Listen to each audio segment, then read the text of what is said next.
बंदी छोड़ सतगुरु रामपाल जी परमेश्वर जी की जय हो। चल हंसा सतलोक हमारे, छोड़ो ये संसारा हो।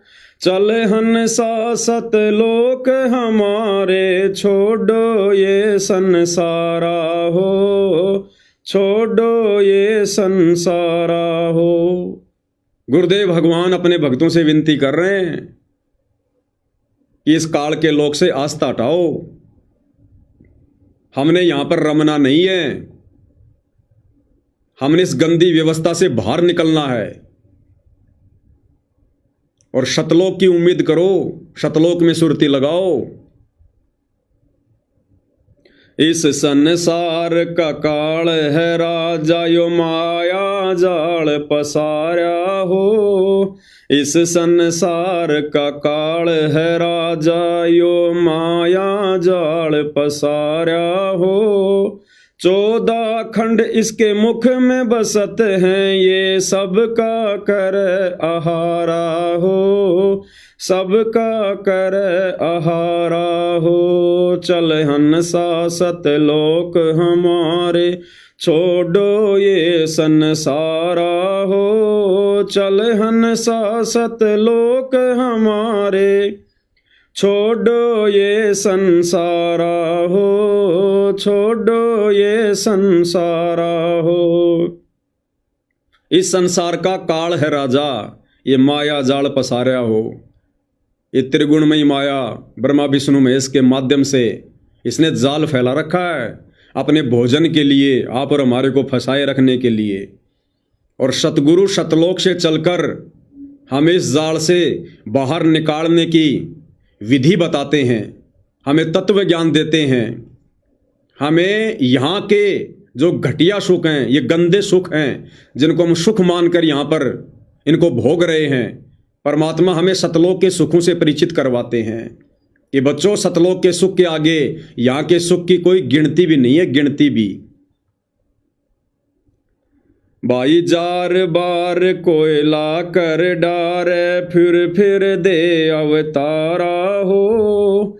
जार बार कोयला कर डारे, फिर दे अवतारा हो। ब्रह्मा विष्णु शिव तन धर आए, और का कौन विचारा हो। और का कौन विचारा हो। चल हंसा सतलोक हमारे, छोड़ो ये संसारा हो। चल हंसा सतलोक हमारे, छोड़ो ये संसारा हो। छोड़ो ये संसारा हो। क्या बता रहे हैं गुरुदेव भगवान? भाई जार बार कोयला कर डारे, फिर दे अवतारा हो। कोयला कर डारे, ये इतना सुंदर शरीर मरने के बाद में जला दिया जाता है, और फिर दे अवतारा हो। ब्रह्मा विष्णु महेश को बारंबार यहाँ पर जन्म दे देकर अवतार रूप में भेज कर आप और हमारे को भ्रमित करने के लिए भक्ति और भगवान से। ब्रह्मा विष्णु शिव तन धराए, और का कौन विचारा हो। ये ब्रह्मा विष्णु महेश भी यहाँ पर अवतार रूप में आते हैं, अंत में ये भी जल बुन के कोयले बन जाते हैं, ये भी नष्ट होते हैं, लक 84 में जाते हैं। तो गुरुदेव कहते हैं और का कौन विचारा हो।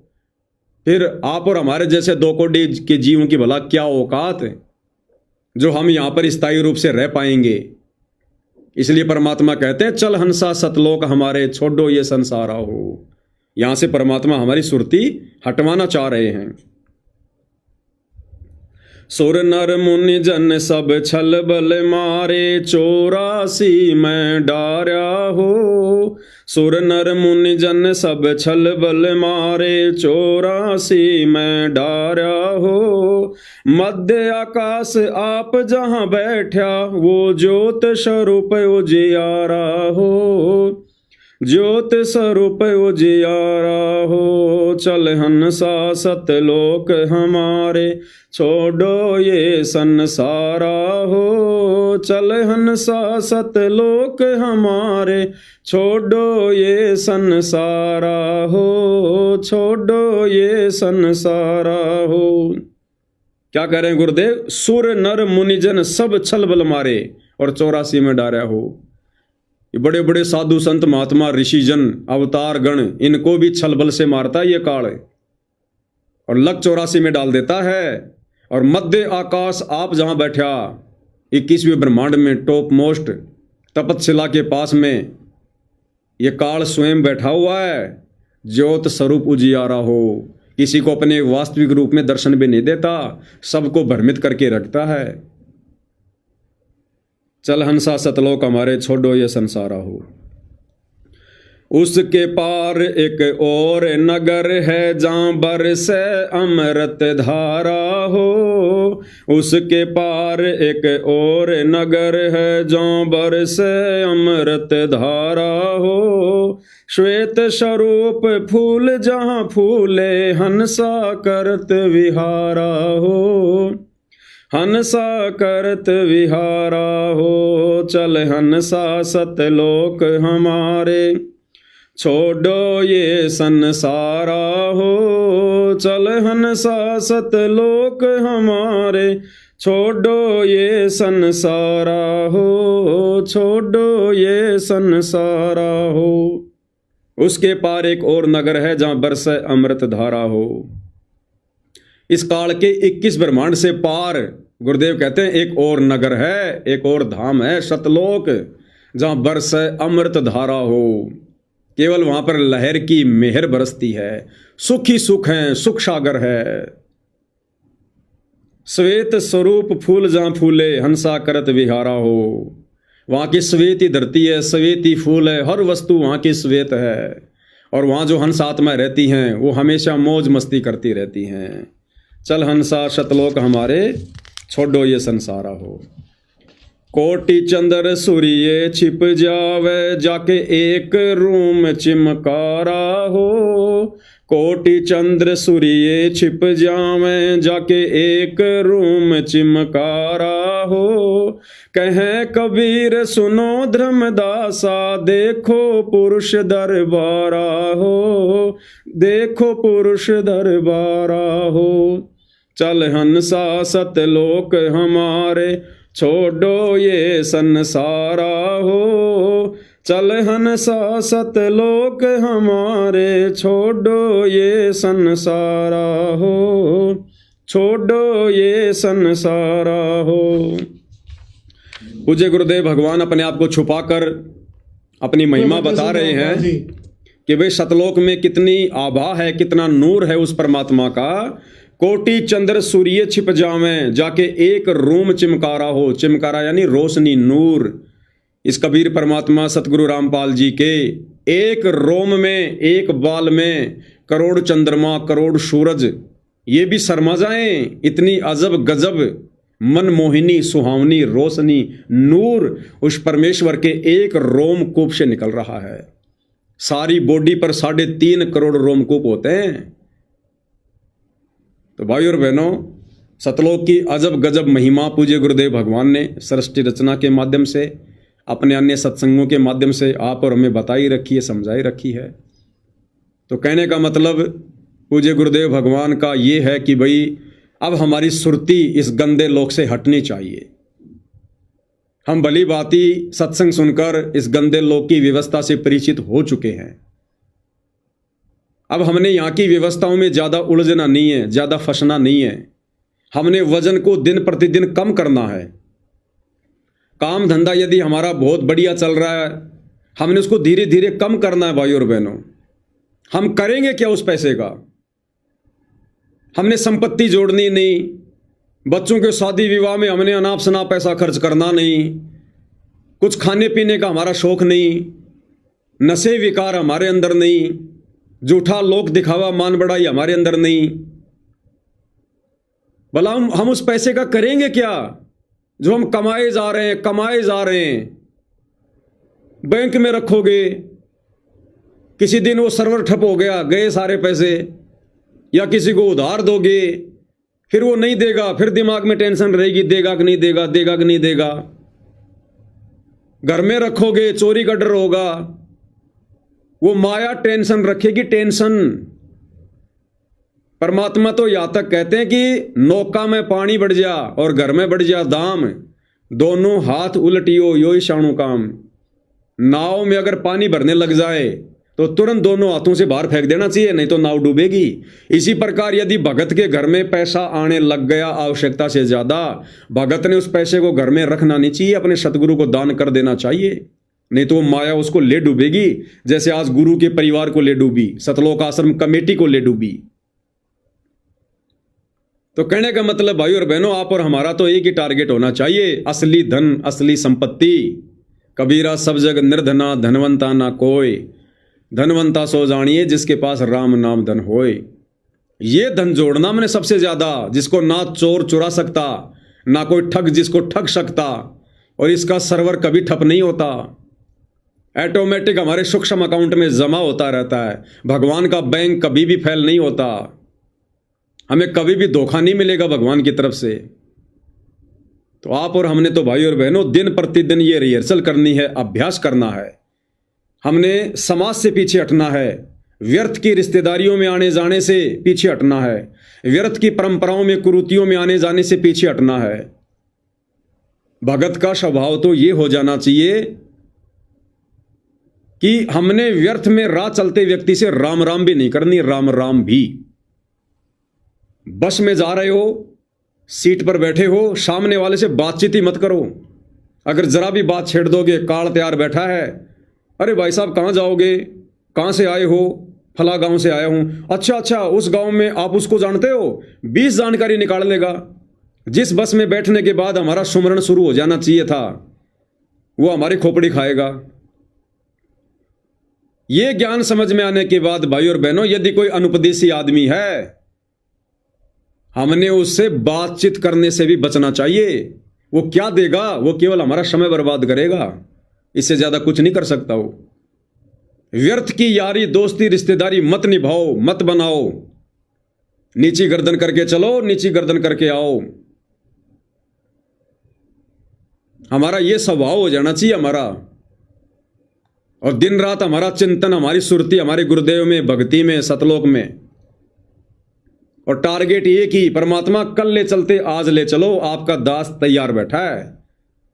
और प्रतिदिन, अब तो गुरुजी ने घर घर बेड लगवा दिए, प्रतिदिन एकांत में, रात्रि के समय या दिन में, जब भी समय मिले, परमात्मा के चरणों में बैठकर हमने विचार करना चाहिए कि भैया कौन से दिन चलने को तैयार होगा। अभी तू सतलोक चलने को तैयार है कि नहीं है? ये काल की बेड़ियां अभी तेरे ऊपर से हटी हैं कि नहीं हटी हैं? कहीं तू किसी काल के बंधन में फंसा हुआ तो नहीं है? विचार करना चाहिए। कहीं परिवार के मोह में, बाल बच्चों के मोह में, पोता पोती के मोह में, स्त्री के मोह में, धन के मोह में, वो प्लाट, वो खेत, वो फार्म हाउस, कोई नौकरी नाकरी, कहीं तू किसी चीज के बंधन में बंधा हुआ तो नहीं है? अपने आप को थोड़ा थोड़ा नजर डाल के देखना चाहिए कि मुझे कोई चीज अपनी ओर आकर्षित तो नहीं कर रही है। कहीं कल को सतलोक जाते समय फिर मेरे दिमाग में ये चीज ही आ जाए, तो जो जो बेड़ियां हैं उन बेड़ियों को फिर हमने और काटने का प्रयास करना है कि मेरा तो काम बिगड़ जाएगा। ना जाने कब मेरा लड़ियार आ जाए, कब मेरा सतगुरु आ जाए, और मैं तो अभी काल के बंधन में बंधा हुआ हूं। कहीं रिश्तेदारी में भी जाना पड़ जाए अर्जेंट काम में, तो कोशिश करो घर का दूसरा सदस्य जाए। कोई भी बहाना बना लो, भाई तबीयत ठीक नहीं, आज थोड़े चक्कर से आ रहे हैं, आज थोड़ा ऐसा ही मन हो रहा है। भक्ति के लिए तो 100 बहाने जायज है, जायज। तो आप और हमारी ये स्थिति अब हो जानी चाहिए भाई और बहनों। अगर आज भी नहीं होगी तो होगी कब? ये हर एक दिन गुजर रहा हमारा, रोजाना वही हमारी क्रिया है। ऐसे तो चाहे 100 साल जी लो यहां पर, हमने थोड़ी कोशिश करनी पड़ेगी, उठना पड़ेगा, थोड़ी मेहनत करनी पड़ेगी, अपने आप को तैयार करना पड़ेगा, सतलोक के लिए संवारना पड़ेगा। अन्यथा ये दिन तो भैया यूं ही गुजरते रहेंगे, यूं ही गुजरते आए हैं, यूं ही गुजरते रहेंगे। और एक एक दिन करके 10 साल बाद देखोगे कि मैं तो वहीं बैठा हुआ हूं। फायदा क्या हुआ फिर? हर दिन कोई न कोई एक परिवर्तन हमारे अंदर हो, हर दिन कोई न कोई एक न एक शिक्षा आप और हमें मिले। बिल्कुल संसार से मुंह मोड़ लेना है भाई और बहनों। अगर सतलोक जाना है तो ये सजा है, यहां पर सजा। यहाँ के सुख भी सजा, यहाँ के दुख भी सजा। अगर यहाँ ठोकर लग रही है, हम सजा भोग रहे हैं, सजा, सतलोक वाली सजा, जो धोखा हमने हमारे बाप के साथ किया। या अगर कोई 5 मिनट के लिए अगर कोई मानसिक टेंशन हो रही है, हम सजा भोग रहे हैं, सजा।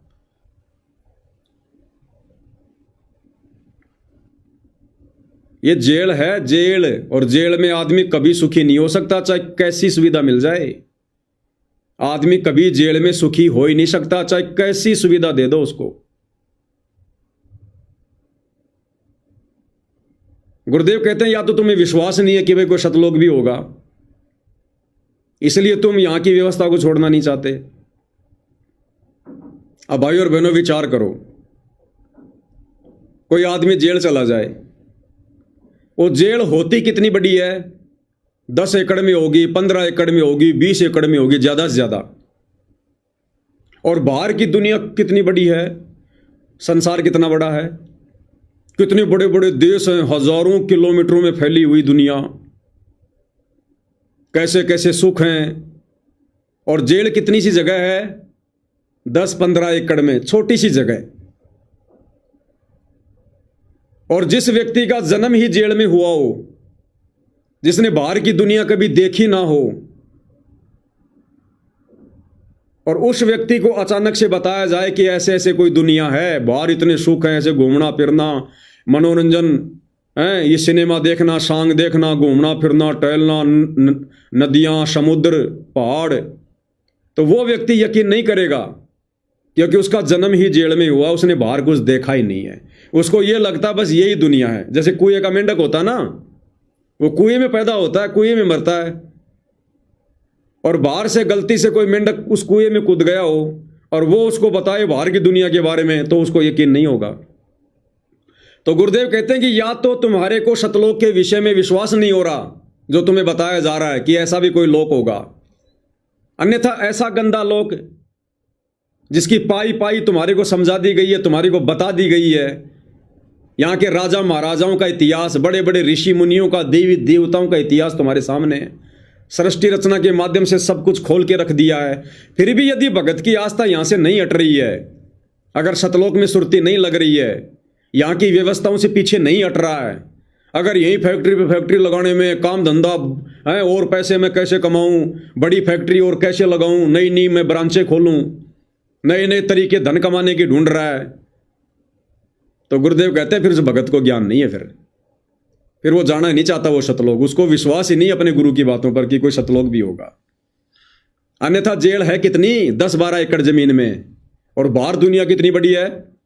इसी प्रकार ये जो 21 ब्रह्मांड है, 21 ब्रह्मांड, ये सतलोक की जेल है। अब सोचो सतलोक कितना बड़ा होगा। अरे भारत देश में हम रह रहे हैं, और भारत देश की एक जेल वो कितनी बड़ी होगी, कितनी बड़ी होगी वो? 10 किलोमीटर जगह में एक मक्का का दाना डाल दिया जाए, 10 किलोमीटर जितनी जगह में एक मक्का का दाना डाल दिया जाए,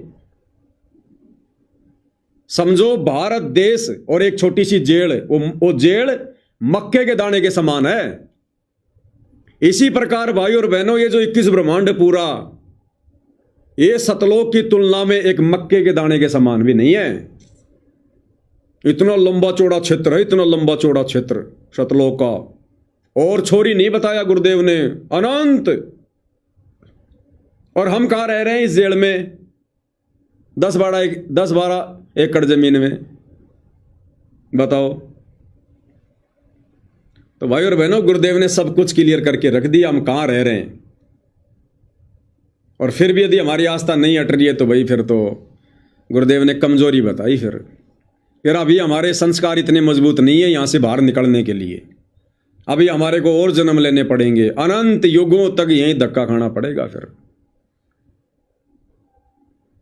तो अब तो ये हालत हो जानी चाहिए। अगर भगत को ज्ञान समझ में आ गया, इस काल लोक की व्यवस्था अगर समझ में आ गई है, तो उन भाई बहनों को तो हमेशा एक चिंता होनी चाहिए, मीठी मीठी हमेशा एक चिंता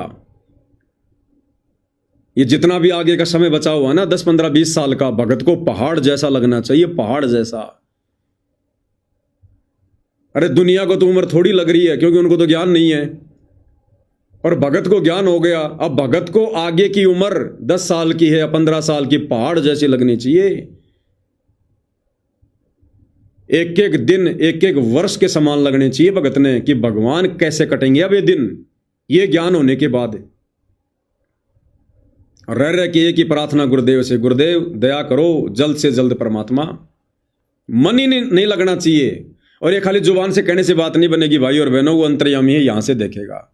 अंदर से ये भगत बना कि नहीं बना, अंदर से इसके सतलोक जाने की रुचि बनी कि नहीं बनी, ये अंदर से काल लोक की व्यवस्थाओं से दुखी परेशान है कि नहीं है। उसके लिए भाई और बहनों भक्ति करनी पड़ेगी, हृदय से गुरु को परमात्मा मान के, उनके आशीर्वाद से और भक्ति की शक्ति से। जब तक ये दोनों बातें नहीं बनेंगी हम तैयार नहीं हो सकते। तो भाई और बहनों, पूज्य गुरुदेव भगवान के आशीर्वाद से आज की साथ संगति में केवल इतना ही।